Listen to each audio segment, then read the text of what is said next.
One of the great British university traditions is the annual boat race between Oxford and Cambridge universities, which passes along the River Thames in London. About halfway along its course, it passes under the Hammersmith Bridge.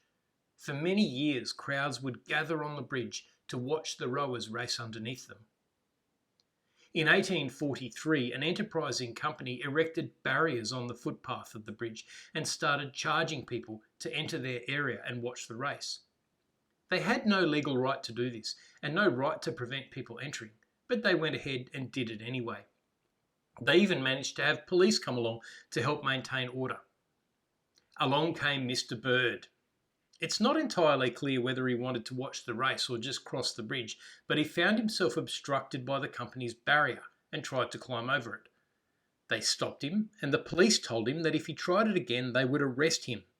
He stayed there for half an hour to argue the point, and ultimately sued for false imprisonment.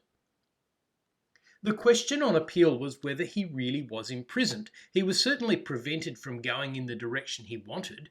He was obstructed from the use of the public highway. But was he imprisoned? The majority judges said no. Justice Coleridge said it best.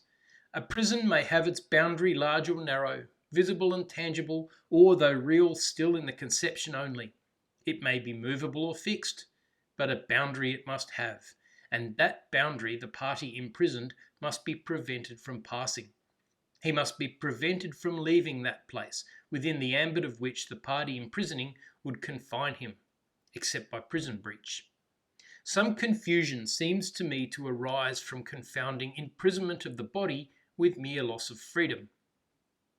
It is one part of the definition of freedom to be able to go whithersoever one pleases, but imprisonment is something more than the mere loss of this power.